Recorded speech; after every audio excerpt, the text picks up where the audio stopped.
नमस्कार, मैं हूं अखिलेश पांडे और आप देख रहे हैं सी न्यूज़ भारत। वक्त हो चुका है न्यूज़ बुलेटिन का। इस बुलेटिन में हम जानेंगे कि कहां पटाखे की फैक्ट्री में आग लगने से मचा हड़कंप, कहां ट्रक चालक ने कूदकर बचाई अपनी जान और कहां निराश्रित आधा दर्जन बच्चों के खातों में 10 लाख रुपए कराए गए जमा। ऐसी तमाम खबरों पर आइए विस्तार से करते हैं चर्चा। बिजनौर के नहटौर में पटाखे की फैक्ट्री में आग लगने से हड़कंप मच गया। पटाखा बनाने की फैक्ट्री में आग लग जाने से आसपास के क्षेत्र में हड़कंप मचा।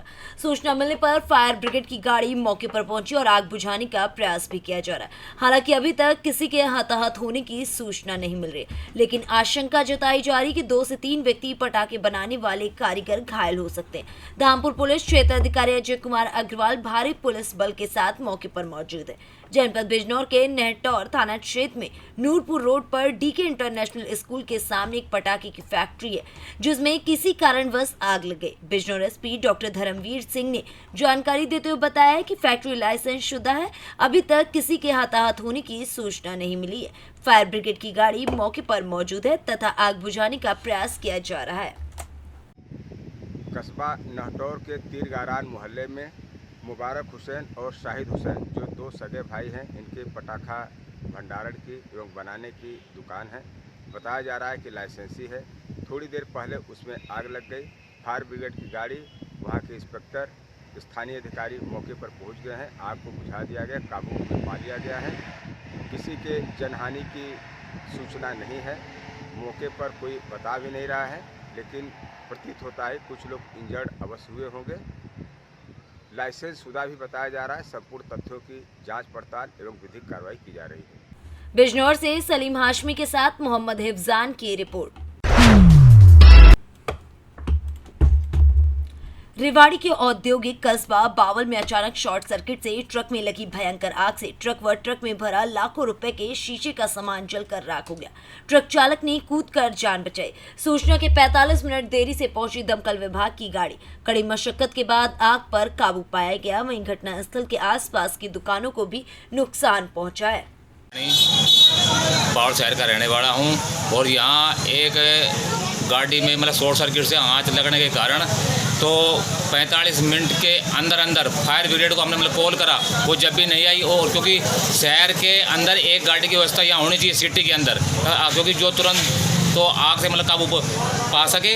और मैं ये कहना चाहता हूँ कि तो और पुलिस को भी इसमें मतलब वो सतर्क रहना चाहिए, क्योंकि मैं अपील करता हूँ प्रशासन से, क्योंकि बाढ़ में बड़ा हादसा होने से बच गया है, क्योंकि ये ऊपर वाले की मेहर है।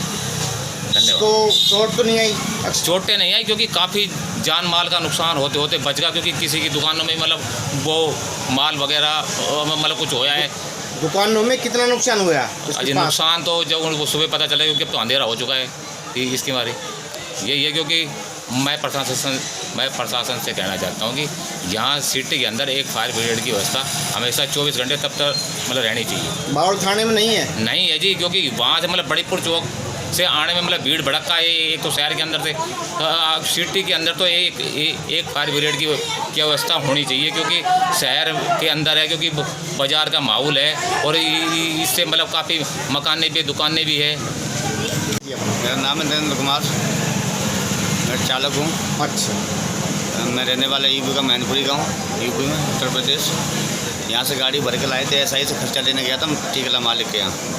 वो खर्चा लेते समय आगे थोड़ा फ़ोन कम थोड़ा बहुत डाउन हुआ, तो मैं बीरू भाई की दुकान थोड़ा फ़ोन लेने के रुका था। इतने में थोड़ी आगे से मतलब एकदम आग लगी गाड़ी में और तुमको कोई मौका ही नहीं मिला। बिल्कुल अचानक आग लगी? अचानक आग लगी। क्या शॉर्ट सर्किट हो गया था? अब पता नहीं, अब उसमें अचानक तक 2 भाई बैठ रहे। तो निकाला ही हमने सर। कितने व्यक्ति थे गाड़ी में? व्यक्ति नहीं, मैं अकेला था। उसके बाद में आपने किसको इतला किया? मैं इतला वीरू भाई को, सब अपने मालिक को फ़ोन, सबको फ़ोन किया मैंने। मौके पर कौन कौन आए? मौके पर तो अभी तो सब बाहर हैं। बावल थाना SHO आए? हाँ, SHO आए। फायर ब्रिगेड कितने समय पीछे आई? वो लेट, पौन घंटा लेट आई लगभग। ये सोई तो आई है ना? हाँ, पौन घंटा लेट आई।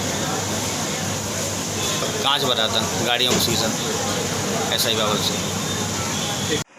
हादसे का थोड़ा सा विस्तार से बताइए। जैसे कि हमें वहाँ चश्मदीदों ने बताया कि वेल्डिंग करते हुए उसमें कुछ शॉर्ट सर्किट या कुछ हुआ है और उससे आग लगी। तो मौके पे दमकल, जैसा कि आप लोगों ने सबने देखा, उसमें शीशे भरे हुए थे और गाड़ी तो जल के खाक हो ही गई है। तो जान का कोई नुकसान नहीं। माल का नुकसान है। रेवाड़ी से सी न्यूज संवाददाता चैन सिंह की रिपोर्ट। राष्ट्रीय मानव अधिकार एवं भ्रष्टाचार निवारण भारत के बैनर पर राष्ट्रीय कार्यालय के सहमति से राष्ट्रीय सचिव प्रांतिक कुमार के अध्यक्षता में आज मृत्यु दिवस के अवसर पर कदमा थाना झारखंड के महिला पुलिसों को माला पहनाकर एवं मिठाई के पैकेट देकर सम्मानित किया गया। देश में सभी महिला पुलिस एवं पदाधिकारी खुद एक मां होकर अपने बच्चे को छोड़कर समाज के बच्चों के लिए, परिवार के लिए 24 घंटे जनता की सेवा के लिए अपने जीवन में हर खुशी के पल त्याग के बलिदान के साथ लगातार सुरक्षा के लिए लगी रहती हैं। असली मायने में मातृत्व का परिचय इन माताओं से प्राप्त होती है, साथ ही दूसरी महिलाओं को भी प्रेरणा मिलती है। इसलिए राष्ट्रीय मानव अधिकार एवं भ्रष्टाचार निवारण भारत की पूरी टीम ने इन माताओं के बीच जाकर खुशियों का पलकों को साझा किया। इसलिए राष्ट्रीय मानव अधिकार एवं भ्रष्टाचार निवारण भारत सरकार की पूरी टीम ने इन माताओं के बीच जाकर खुशियों के पल को साझा किया।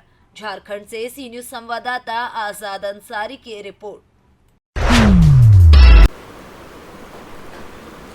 साहिबगंज जिले के बरहरवा में अनुमंडल पुलिस पदाधिकारी प्रदीप उर्वा के द्वारा अपने कार्यालय में प्रेस कॉन्फ्रेंस कर पत्रकारों को बताया गया कि पुलिस अधीक्षक साहिबगंज के निर्देशानुसार पंचायत चुनाव 2022 को मद्देनजर रखते हुए शांतिपूर्ण ढंग से चुनाव कराने को लेकर क्षेत्र में अवैध शराब एवं आचार संहिता का उल्लंघन पर रोक लगाने के उद्देश्य से देर रात गुप्त सूचना मिली कि श्रीकुंड हाई स्कूल मैदान में मतदाताओं को अपने पक्ष में करने हेतु एक गाड़ी में अवैध रूप से शराब लाकर लोगों को पिलाने का कार्य किया जा रहा है, जिसके बाद पुलिस ने तुरंत कार्रवाई की है। पुलिस अधीक्षक महोदय साहेबगंज के निर्देशानुसार पंचायत चुनाव 2022 को शांतिपूर्ण चुनाव कराने को लेकर क्षेत्र में अवैध रूप से चल रहे अवैध शराब एवं आचार संहिता का उल्लंघन अगर ऐसा होता है तो उस पर रोक लगाने के उद्देश्य से मेरे नेतृत्व में इस अनुमंडल में अभियान एवं जांच चलाए जाने का निर्देश प्राप्त हुआ था। उक्त निर्देश के आलोक में 8 मई को मजिस्ट्रेट प्रदीप कुमार एवं FST टीम सब इंस्पेक्टर सीधे तिर्की को सूचना प्राप्त हुई लगभग 8:30 बजे कि श्रीकुंड हाई स्कूल मैदान में मतदाताओं को अपने पक्ष में करने हेतु एक गाड़ी में अवैध रूप से शराब लाकर लोगों को पिलाने हेतु जमा किया जा रहा है। इसी सूचना पर पुलिस द्वारा त्वरित कार्रवाई करते हुए जब वहां पर पहुंचा और छापामारी टीम के द्वारा श्रीकुंड हाई स्कूल मैदान में काला रंग का S11 स्कॉर्पियो जिसका गाड़ी नंबर JH16G 2801 खड़ी पाई गई, उस पुलिस पार्टी को देखकर जो भी वहां बैठे थे 35 से 40 व्यक्ति भागने में सफल रहे। गाड़ी की तलाशी लेने पर उसमें अवैध रूप से रखा हुआ अंग्रेजी शराब का बियर बोतल उक्त वाहन में रखा हुआ पाया गया, जिसको मजिस्ट्रेट साहब के सामने विधिवत रूप से जब्ती सूची बनाकर जब्त किया गया। जब्त वाहन के बारे में पता किया गया तो उक्त वाहन हिदायतुल्ला उर्फ हेदा जो कि बरहरवा थाना का प्लास बोना का रहने वाला है, और गुप्त रूप से ये पता चला कि उनका भाई वार्ड नंबर 13 के प्रत्याशी हैं जिनका नाम है आलम, और अपने भाई को हेल्प करने के उद्देश्य से ये काम किया गया है, जिसको लेकर मजिस्ट्रेट साहब के द्वारा एक लिखित आवेदन दिया गया, जिसके आधार पर कोटाल पोखर थाना कांड संख्या 17/22 कांड दर्ज की गई है। IPC की सुसंगत धाराओं एवं एक्साइज एक्ट के अंतर्गत कांड दर्ज की गई है। बरामद सामान है काला रंग की स्कॉर्पियो S11 जिसका गाड़ी नंबर JH16G 280 है। इम्पेरियल ब्लू शराब 750 ml 11 पीस है। रॉयल स्टेज 180 ml का 14 पीस है। रॉयल स्टेज 375 ml का 7 पीस है। टूबोर्ग बियर 650 ml 36 पीस है, और हाइवर्ड्स बियर 650 ml 71 पीस है। कुल बियर एवं शराब का बोतल की संख्या है 139 और लगभग इसकी कीमत 25,000 रुपये बताई जा रही है। जो भी शराब का बोतल और बियर है सभी पश्चिम बंगाल का उत्पाद है, और हमारी टीम झारखंड से सी न्यूज संवाददाता संतोष शर्मा की रिपोर्ट। मिर्जापुर जनपद में कोविड-19 के दौरान अपने माता पिता को खोने के बाद निराश्रित हुए जनपद के आधा दर्जन बच्चों के खाते में जिला अधिकारी प्रवीण कुमार, जिला प्रोबेशनल अधिकारी शक्ति त्रिपाठी की देखरेख में 10 लाख रुपए जमा कराया गया, जिसका पासबुक और प्रमाण पत्र निराश्रित बच्चों को सौंपा गया। इसके साथ इनका 5 लाख रुपए का बीमा भी कराया गया। ये धनराशि निराश्रित बच्चों के 23 वर्ष होने के बाद ही बच्चे निकाल सकेंगे। प्राप्त जानकारी के अनुसार कोविड-19 आपदा के दौरान वैश्विक आपदा के बीच अपने माता या पिता या दोनों को खोने वाले आधा दर्जन बच्चों का जनपद में चिन्हितीकरण किया गया। इन बच्चों के खाते में सोमवार को जिला अधिकारी परिसर में 10 लाख जमा कराने के बाद पासबुक भी इन्हें दे दिया गया। वर्तमान में इन बच्चों को कोविड-19 की मदद के तौर पर 4,000 रुपए प्रतिमाह भी मिल रहे हैं। इसके अलावा केंद्रीय विद्यालय में पठन पाठन की व्यवस्था भी की गई है। जब ये बच्चे 23 वर्ष के होंगे तब वो अपने खाते में पीएम केयर योजना के तहत मिले रुपयों का ट्रांजैक्शन कर सकते हैं। जिला प्रोबेशन अधिकारी ने बताया कि बच्चों के उज्जवल भविष्य के लिए उनके 5 लाख का इंश्योरेंस कराया गया है। चेक वितरण किया गया है, किसको चेक वितरण किया गया, कितने लोग को किया गया है? मिर्ज़ापुर में पीएम केयर के तहत 6 बच्चों को हमने आज पासबुक, 5 लाख रुपए का इंश्योरेंस और प्रशस्ति पत्र दिया है। ये वे बच्चे हैं जिनके माता पिता की किसी एक की कोविड में मौत हुई है और दूसरे की किसी भी कारण से हो सकती है। तो इन बच्चों के अकाउंट में 10-10 लाख रुपए गए हैं। 2 बच्चों को मतलब सारी चीज़ें हैं इसमें जिलाधिकारी और हम सबके सहयोग से और सारी चीज़ों को करे हुए हैं। पर ये 23 साल बाद ही ये सारे बच्चे जो 6 बच्चे हैं ये डाक घर में जहाँ पे इनका अकाउंट है वहाँ से ट्रांजैक्शन कर पाएंगे, उससे पहले ट्रांजैक्शन नहीं कर पाएंगे। कलेक्ट्रेट में वितरण किया गया है जी। मिर्जापुर से सी न्यूज़ संवाददाता गौरव श्रीवास्तव की रिपोर्ट। बारात में मजदूरी करने गए युवक की रोडवेज बस की चपेट में आने से मौत हो गई, वहीं एक साथी घायल हो गया। हादसा बदायूं मेरठ हाईवे पर बीती रात्रि करीब 1 बजे के करीब हुआ। मिली जानकारी के मुताबिक सहसवान कोतवाली क्षेत्र के गांव सिलहरी में बारात चढ़ाने के बाद मजदूरों द्वारा पिकअप वाहन में जनरेटर को चढ़ाया जा रहा था। इसी दौरान बदायूं की तरफ से आ रही रोडवेज बस ने वाहन में जनरेटर को चढ़ा रहे 2 मजदूरों को टक्कर मार दी, जिसमें एक की मौके पर ही मौत हो गई, वहीं दूसरा गंभीर रूप से घायल हो गया है। वहीं मृतक शाहिद के 2 छोटे-छोटे बच्चे अनाथ हो गए। मृतक शाहिद की पत्नी की बीमारी के चलते पहले ही मौत हो चुकी है। अब शाहिद की मौत के बाद दोनों बच्चों के सर से माता पिता दोनों का ही साया उठ गया है। बदायूं से सी न्यूज़ संवाददाता योगेंद्र की रिपोर्ट। सिंभावली थाना क्षेत्र के गांव बंगौली में शादी समारोह के दौरान हुई हर्ष फायरिंग में छर्रा लगने से एक युवक घायल हो गया। घायल युवक को साथियों ने स्थानीय अस्पताल में भर्ती कराया, जहां उसकी गंभीर दशा को देखते हुए हापुड़ के अस्पताल के लिए रेफर कर दिया गया। वहीं पुलिस तहरीर मिलने पर कार्रवाई करने की बात कह रही है। क्या नाम है आपका, क्या मामला आई है? तरुण यादव मेरा नाम है और गाजियाबाद के पोटी गांव से बारात आई है बंगोली में, और लड़के थे वहाँ के डीजे पे नाच रहे थे। बहलोपुर के लड़के कुछ हवाई फायरिंग कर रहे थे, उन्होंने सड़क पे गोली चलाई है नीचे और वो उसका छर्रा मेरी आंख में आके लगा है। आप शादी में मतलब बारात वालों की तरफ से आए थे? हाँ जी, बारात वालों की तरफ से आए थे। और भी लोगों की लगी है चोट? और तो हल्का फुल्का किसी के लगा है, बाकी मुझे पता नहीं है किसके लगी है किसके नहीं लगी। मेरे ज़्यादा लगी है। तमंचे से फायर कर रहे थे वहाँ पर? पिस्टल थी। पिस्टल थी? हाँ जी। हापुड़ से सी न्यूज़ संवाददाता मुनेंद्र संधू की रिपोर्ट।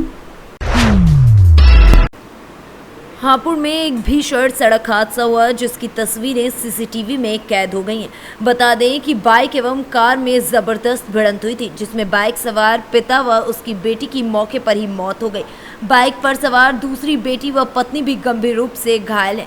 जनपद हापुड़ के नगर कोतवाली क्षेत्र के मोदी नगर रोड की ये घटना है। हापुड़ से सी न्यूज़ संवाददाता मुनेंद्र संधू की रिपोर्ट। ग्राम पंचायत असरावद खुर्द खंडवा रोड इंदौर में प्रशासन ने बुलडोजर चलाया, गरीबों के आशियाने उजड़ गए, शासकीय जमीन को बेच दी गई। वहीं पूर्व सरपंच एवं गांव के कुछ लोगों ने मिलकर कॉलोनी काट दी और प्रशासन ने कलेक्टर ने एक बोर्ड भी लगाया था, पर यहाँ कुछ लोगों द्वारा कलेक्टर के दिए गए आदेशों का पालन नहीं किया गया। कुछ लोगों ने और शिकायत भी की थी इस शासकीय भूमि की ओर। इसके बाद भी यहाँ के लोगों ने कॉलोनी काट दी। प्रशासन ने बुलडोजर जला दिया, जिसके बाद गरीबों को बेघर होना पड़ा। हाँ? और पब्लिक को परेशान हो रहा है, वहाँ तोड़ कर दी जा रहा है। और अभी बोल रहे हैं बोले जिसका प्लाट बना हुआ है मकान तो वो रह सकते हो, जिसका प्लाट खाली है वो लोग उसको नहीं रहने देंगे। ये कौन सी बात? आपने किन से लिया मकान? मैंने पप्पू सरपंच से लिया। पप्पू सरपंच से। उनने लिख के क्या दिया उसमें? मेरे को लॉटरी दी। नोटरी दी है। अच्छा, नोटरी कितने पुराना? करीब अभी मेरा 2021 का। 2021 का। आपका नाम? आपका नाम? भगवान चौहान। क्या घटना हुई है आपके साथ में? मकान में पूरा टूट गया है। कहाँ पे? अपने पावर हाउस के पास। पावर हाउस के पास, ग्वाला कॉलोनी। क्या आपने मकान किससे लिया था प्लाट? हरिओम है? हरिओम मुकेश गोलिया। हरिओम मुकेश गोलिया। दोनों भाई। हाँ, कब लिया था ये? करीब 5 साल, 5-6 साल। 5-6 साल। क्या दिया था आपको उनने? नोटरी बना के दी थी। तो उनने, हरिओम जी ने आपको कुछ बोला है या नहीं बोला? कुछ उनको फ़ोन लगाया भैया मकान टूट रहा हमारा? नहीं, कुछ नहीं बोला। हाँ, आप उनसे मिले? और मिले। तो क्या बोले वो? बोले मुआवजा मिलेगा। हैं? मुआवजा मिलेगा। और जो पैसे गए और मेरा मकान टूटा उसका क्या है? अभी उसको कुछ बात नहीं। ठीक है, आपका नाम? कैमरामैन पूजा हिरवे के साथ संतोष मालविया की रिपोर्ट। प्रयागराज जिले के नैनी थाना क्षेत्र में पिछले दिनों हुई हत्याकांड के मामले में प्रयागराज पुलिस द्वारा हत्या की घटना का सफल खुलासा करते हुए 20-20 हजार रुपए के 4 पुरस्कार घोषित अभियुक्तों सहित कुल 7 वांछित अभियुक्तों को गिरफ्तार किया गया है। जनपद प्रयागराज थाना नैनी पर 28 अप्रैल की दोपहर को एक सूचना मिली थी कि एक व्यक्ति ब्रिजेश सिंह, इनकी मल्हारा ओवरब्रिज के नीचे गोली मार करके हत्या कर दी गई है कुछ नकाबपोश लोगों के द्वारा। तत्काल इस सूचना पर तत्समय बिना समय गवाए हमारी पुलिस पहुंची, वहां पर हमारी फॉरेंसिक टीम भी पहुंची और दिन भर की पूछताछ में कुछ लोगों के नाम इसमें प्रकाश में आए थे और घर वालों के द्वारा 6 अभियुक्त गणों के विरुद्ध कुल नामजद तहरीर दी गई थी, जो कि दीपू शर्मा और उनके परिवार वाले हैं, जिनसे कि मृतक ब्रिजेश सिंह की व्यावसायिक और राजनैतिक प्रतिस्पर्धा कई वर्षों से प्रकाश में आई है।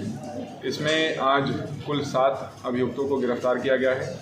4 अभियुक्त, उनके ऊपर एसएसपी सर प्रयागराज के द्वारा 20-20 हज़ार रुपये का इनाम घोषित किया गया था।